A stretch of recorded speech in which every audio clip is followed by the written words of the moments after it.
Okay then, BF5, I'm sure you've all seen the reveal trailer. Action-packed and a ton of new stuff to digest in there. In this video, I've got the behind the scenes scoop on a load of new gameplay features of this game that will change how Battlefield plays significantly. There are some massive sweeping new features and adjustments to talk about here, so let's get stuck right in with the facts. BF5 will have multiplayer set in World War II, and at launch it will take us to France, Norway, Rotterdam and the North African desert, playing in new, untold and unexpected locations. There will be a co-op mode called Combined Arms and also single player war stories. In this game you can create your own company of soldiers, weapons and vehicles, all of which are highly customizable in how they look and play. There is no premium pass for this game. One of the coolest new multiplayer features in this game is fortifications, which are military assets and structures that you can build on every level. What exactly can you build? Well, stuff like sandbags, foxholes, trenches, barbed wire, tank stoppers, machine gun nests, cannons. You can reinforce destroyed buildings, building back cover and locking down defensive positions. Every class can build the basic stuff, but the support class is the only class that can build offensive defensive options such as machine guns, field cannons, and also is much faster at building everything else. Can you build stuff anywhere you want? No. There are predetermined positions with plenty of options everywhere, such as on flags, between the flags in flanking routes, and most of the buildings that can be destroyed can be rebuilt with fortifications. I even saw ladders being built in a behind the scenes video. But what are the implications of fortifications? Well, it has the chance to become a new pillar of the Battlefield franchise. Players can now build their own front lines and heavily fortify flags to defend them. And with the old conquest system coming back, you'll want to hold on to every flag that you can. Moving on, the next big change, attrition and physical interactions only. These are absolutely huge and change the pace of the game completely, raising the skill floor, the skill ceiling, and encouraging more squad play and team play. What is attrition? Well, it's a few things. To start off, you'll no longer fully auto-regenerate to 100 health. The health bar is kind of in stages now, and if you fall below one of those stages, you'll only regenerate to the maximum limit of the stage that you fell below. If you want to get all of your health back, you'll need to find a med pack. Massive change for the franchise. This means that you could be in a firefight with someone, kill them, take some damage, and you might only auto-regen to, let's say, 33 health points. So now what do?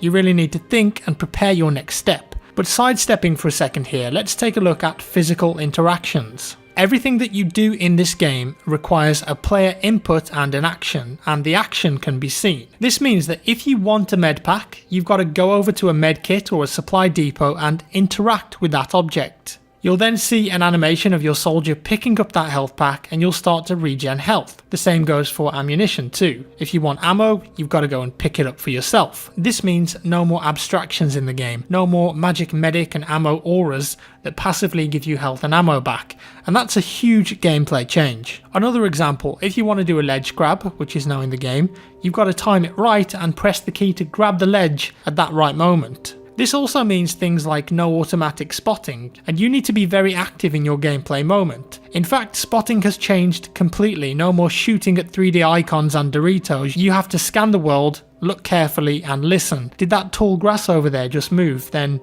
maybe there's a player crawling through it. So in BF5 you're truly reading the world and listening to it rather than using the user interface or the HUD. No more playing from the minimap. DICE didn't go into massive details about the spotting changes, but they did say that you can still call out where vehicles and enemies are, but it works differently now. I imagine that it's some kind of contextual ping system like in Incursions or Rainbow Six Siege. So with the new attrition system, you'll be spawning into the game with much less ammo too.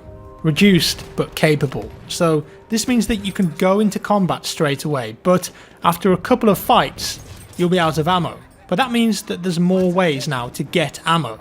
Ammo packs, crates, supply depots that you can build on flags and fortify. You can even loot a small amount of ammo from a person that you just killed. Again, all with a physical interaction. No more magic AoE effects anymore. So all of this introduces a step of planning and preparation for the player, aiming to eliminate that spawn run die mentality. And it's starting to sound like this is a much more tactical and strategic game. Let's make up an example. Say I'm an assault player not sticking with my squad and running off to attack the B flag on my own. I take out 2 players defending it and I get shot to, let's say, 30 HP, so I go and hide behind a wall. If this was BF1 or BF4, I'd wait in cover, regen after a few seconds, my ammo's good, and I'd just attack the flag head on. In BF5, that wouldn't be a smart move, and I'll have to think about it more. Now I'm not going to auto heal to full health, and I'm low on ammo because I spawned in with low ammo. What do? Do I fall back and look for a supply depot? Do I take a longer flanking route? Do I chance it and see if I can loot some ammo off the guys that I just killed? Risky, but could work. Or should I wait for my squad before we push onto the flag? It's just adding an extra moment of preparation and mindfulness, ultimately on paper, giving more depth, making the game more interesting, tactical, and team play orientated, and I think that's a great move for the franchise. It's going to be a lot more challenging now. Another major change is the revive system. A revive in BF5 is no longer just the action of instantly sticking a needle into a lifeless ragdoll on the ground. No more revive trains in this game. What do I mean by this? Well, now there's a full-on revive animation that takes a few seconds to complete. You do the revive, you'll be face to face with that person, see their facial customization, what they're wearing. You can initiate that revive from any angle and your character will keep a low profile, and you can cancel this animation at any time if you want to, but it's a definite player choice and action that takes time to complete. So let's say, what if the body of your teammate is in the middle of the street and it's too much of a risk to do this animation? Well, you could put some smoke down and go for it that way, or instead, how about this? The ragdolls in this game are now server-side, and that means that you can drag them. Yes, you can now grab your buddy's leg, arm, head, whatever, and drag them into cover to revive them. And another great addition, you can now revive any member of your squad, no matter what class you are. Great move. I think that helps to keep squads together, and it means less downtime, more team play. The only caveat to this is that a squad revive, or a buddy revive as it's called, is a much longer revive animation than a medic revive, and a squad revive will not revive you to full health points. Say you get killed and then you're on the floor in a revivable state. In BF5, you can actually look around 360 degrees and call for help if you want by sticking your hand out and screaming. You saw that in the trailer with the guy on the stairs. The other option, of course, is to wait or to force a bleed out. And just going back to the ragdolls being server-side, that also means that everyone is synced up with the position of bodies on the ground, and ragdolls now have physics, and aren't just static bodies on the floor anymore. If someone dies and their body falls down a hill, it will now interact with stuff on the way down, like knocking over tall grass, or if it lands in a puddle, it's going to make a splash. Next up, gunplay. Hugely important. A lot of people did not like the gunplay in BF1. In BF5, it's completely changing. That means no more visual recoil at all. Every gun now has a unique recoil pattern that's predictable to a certain extent and can be learnt and mastered. What DICE are doing here is to reduce the impact of spread unpredictability to increase the ability for the player to control and learn a weapon, more accuracy and more precision. So you'll understand right away when you start shooting, is this a weapon that I should be only bursting with 3-round bursts, or is this a weapon that I can get away with a 5-round burst before the recoil starts to kick in like crazy? To me, this says higher skill ceiling on the gunplay. Also, if your hand is on the trigger and your gun is facing forward, you can always shoot it. If you're doing a one-handed vault and facing forward, then you can shoot. You'll be inaccurate, but you can do it. Same goes for jumping too, but when jumping you can only shoot from the apex of your jump and down. Again, inaccurate, but agency always. LMG bipods, they say, are now much easier to use and set up too.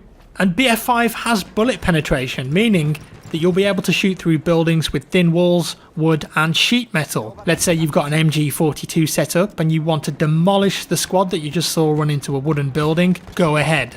And that brings me nicely onto movement. The movement system in BF5 has been completely overhauled. The most striking change is that you can now dive forward, back, left and right. And after you dive, if you want, you can stay on the ground, crawl backwards and shoot. You can stay on your side and shoot. It's very similar to the prone system in Armour or Rainbow Six Siege. And you see this in the trailer a couple of times, and it's just adding more options for the player. But does this mean that dolphin diving is back? Well, I spoke to the devs and they told me that there's a big delay after you dive before you can shoot. So hopefully that's going to be kept in check, and they say that they're well aware of how you can abuse systems like that. Another thing for movement, you can now crouch sprint. A lot of people have been wanting that, so this means that you can keep a low profile as you dash from cover to cover. Awesome. You can burst out of windows now and commando roll when you land. Keep that momentum going, no more having to destroy the window first before you vault out of it like in BF1. The third person character models interact with the environment way more too. If there's tall grass or reeds, players will interact with them and knock them down. If a player is sprinting in water, then the animation will change to a high knees animation and it looks like you're wading. Third person characters will put their weight into objects as they crash into them too. Another thing that you saw in the trailer, grenades. You can now throw back grenades that are on the ground, catch them in the air, throw them back, and even shoot them when they're in the air to explode them and cause damage. With the new attrition and limited ammo system, there's going to be much less grenades overall on the Battlefield 2. Praise the Lord for that one. You can now tow things with vehicles. Saw that in the trailer. With certain vehicles like tanks and half-tracks, you can hook things up to your vehicle and tow them. Things like stationary anti-air guns, no longer stationary. And it can be used by a teammate as you're driving it too. What about supply depots? Do you want to be the guy that delivers health and ammo to people with his truck? Well, you can do that now. Do you want to tow a field cannon on the back of a Tiger tank? You can do that. This stuff is cool. It's sandboxy. You could tow stationary AA weapons to a key location on the map, couple that with some fortifications and build a cannon, be creative and make your own front lines. That's something completely new for the Battlefield franchise. How about destruction? Well, of course, it's in the game. But destruction has been revamped and more drawn out now. For example, if you fire a shell into a building and the shell explodes inside that building, the walls and windows will explode outwards. If the explosion happens outside the building will break inwards. If a tank drives through a building, it won't just play all of the effects at once like in BF1. Instead, the walls will crack and bend depending on how the tank has entered that structure. Debris will fly and drop onto the tank. Bricks will rain down onto the tank. Parts of the wall and building will fall over time. So what they're doing here is dragging the destruction moments out a bit and making them more believable. Next up, let's talk about squads for a second. BF5 is heavily focusing on squad play and team play and keeping your squad together. The developers said that they figure the most fun that you have in Battlefield is when you're playing with a squad, those awesome team play moments. So if you join a game in BF5, you're automatically going to be put into a squad. You can choose to leave the squad if you want to go solo, or make your own of course. And there's a new squad spawning system too. So say for example that you die and you aren't revived, you're now going to go to the squad deploy screen, which is before the tactical map deploy screen. And in that squad deploy screen you get a nice big full screen live feed with a third person camera of what your squad members are doing in real time, and you can switch between them too, so you know exactly what you're getting into if you choose to spawn on one of them. And this means that spawning on your squad is quicker than going all the way back to the tactical map deploy screen. But if your squad wiped, it means a lot now, and you'll go back to the tactical map screen anyways. So if you're the last surviving member of your squad, you get a notification on your screen saying you are the last surviving squad member, therefore informing that player that they should be very careful and plan their next moves well to avoid being squad wiped, because that means so much more now. And in the deploy screen you'll be able to see who is spawning on who. Very useful. So with all these incentives for squad play, what are the rewards for sticking together in a squad, dropping health, ammo, taking objectives and killing enemy players? Well, funny you ask that. Squad reinforcements are in the game, or squad call-ins as they're called. They're the new kids on the block. If you do well as a squad, you will accumulate squad points that can call in special things, but only the squad leader can spend those points, putting emphasis on the role of the squad leader.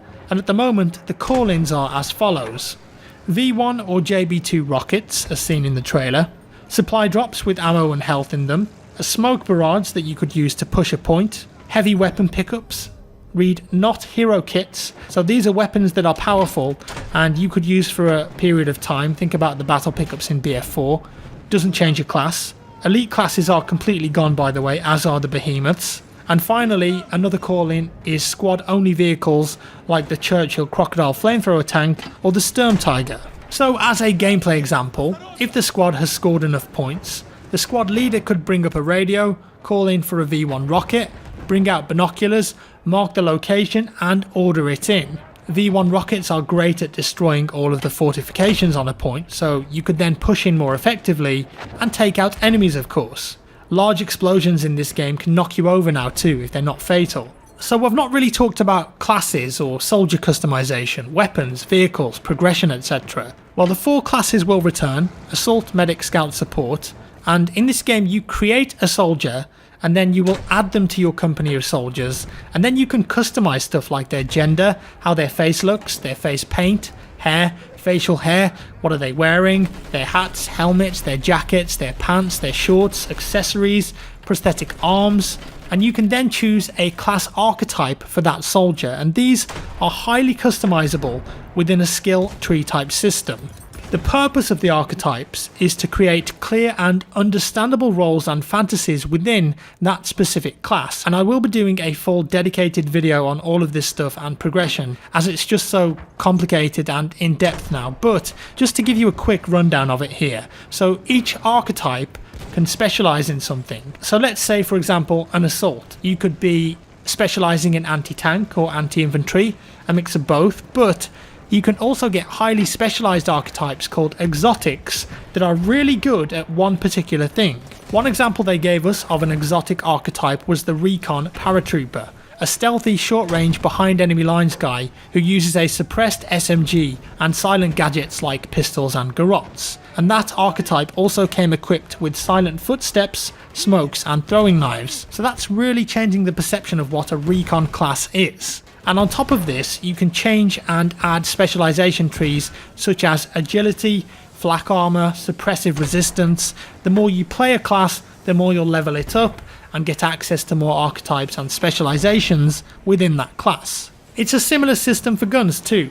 You create a gun, let's say an MP40, and then go about playing with that, leveling it up and unlock specializations and making gameplay choices in a skill tree on that gun. Specializations are the only thing that affect how the gun plays or feels, such as bipods or bayonets and more. Everything else is just visual, which means that on each gun there will be 5 to 7 different elements of it that you can customize and change to really make it your own. Stocks, sights, muzzles, chassis, skins, leaves on the front, cloth on the back, straps, etc. But the key thing to note here is that gameplay and visual customization are separate. Specializations is stuff that affects the gameplay, the handling of the gun. The look of the weapon is just visual without impacting gameplay. Tanks and air vehicles are the same too. So you create a tank, choose the gameplay specializations for it, and then you can make it look like your own with paint jobs, sandbags, boxes. You can put teddy bears on the side, horses' heads, bottles, and all sorts of visual flair. It's important to note too that there are asymmetric vehicle choices in BF5. Different vehicles for different factions. So one team might have a tank that's big and slow, but it packs a load of damage. And the other team might have a tank that's quicker, smaller and more agile, but it has less health and less damage. Or you might get a tank that's a glass cannon. We're coming to the end now, I promise, nearly there. I know this has been a long video, but there's just so much new stuff here that I had to reveal and talk about and cover, and I know you guys want to hear this kind of stuff. There's a new 64-player game mode in the game called Grand Operations, which sounds very fun. Again, I'll go into more detail in a dedicated video soon. But the gist of it is that it takes place over 4 fictional days, and each day is a full match, and you'll always advance to the next day. It's not going to end early like it does in BF1 if you find yourself in a grind fest and you can't progress. And Grand Operations will have different objectives per day that can be changed in a modular fashion. So on the first day, you might be attacking as an airborne, jumping out of a plane to pick up bombs and take out artillery pieces on the ground. Yes, actually jumping out of a plane when you choose to. Day 2, the main invasion force has landed, and now it's a breakthrough mode from operations in BF1, sector capture. and how well or bad you did on day 1 has an impact on day 2. Say that you took out only 1 of 4 artillery guns on day 1, then you're going to hear and see an impact because of that, and that means that you might have less respawns, for example, or you might not have the same amount of vehicles. Day 3, switch to a new map, and this could be Frontlines, for example, so new experiences every day as you go through.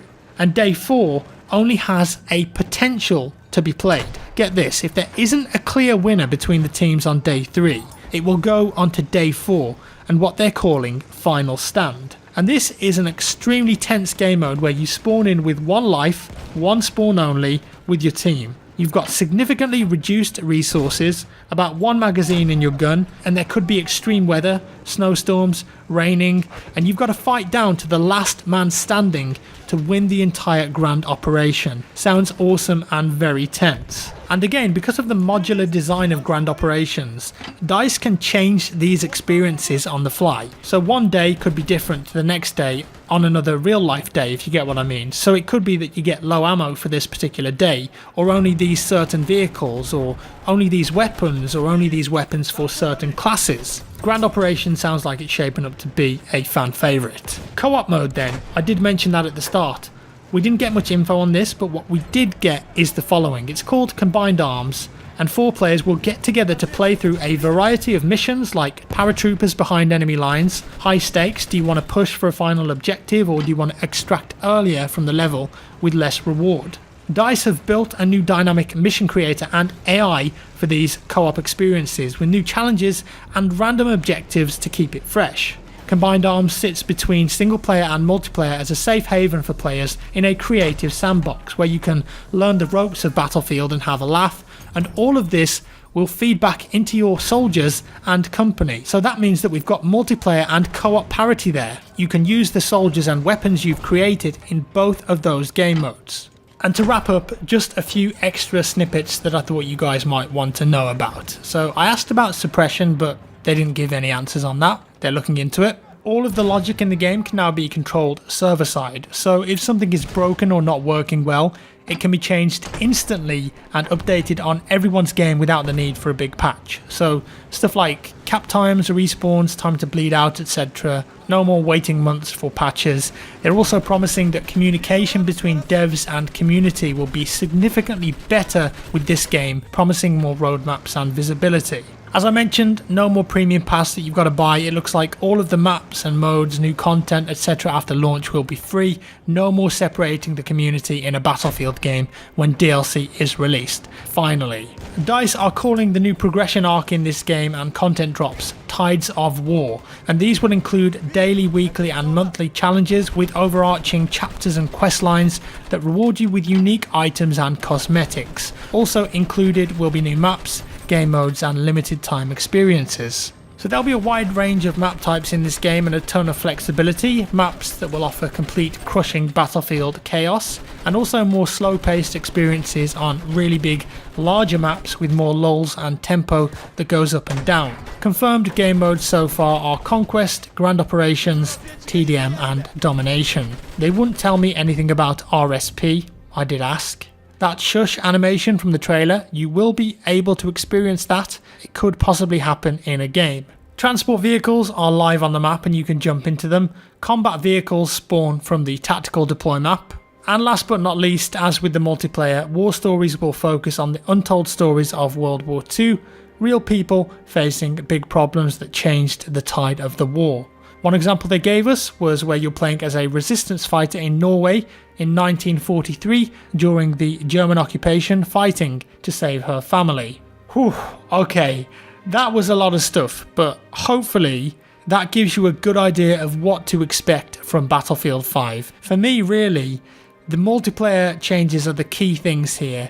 That's the core component of Battlefield, and the most important striking changes are the lack of auto-regenerating health, limited ammo, building fortifications is huge, the fact that you've got to interact with everything now to get it, skill-based gunplay, yes, squad revives and a massive emphasis on squad play and team play, 3D spotting changes, minimal HUD.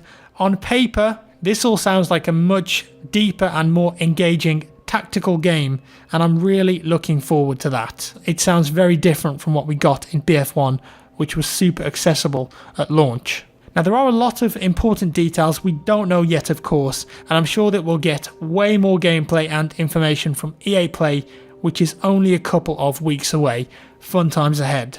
And that's all for today's video, guys. I do appreciate you tuning in and being here on the regular. This took me a long time to put together and months of work really, so if you enjoyed it, please leave me a like, that would be much appreciated. Consider sharing it too if someone's interested to know more about the game. If you didn't like it, dislike it, let me know your thoughts on BF5 initial impressions down in the comments below. Subscribe if you want to see more, and I'll see you in the next one.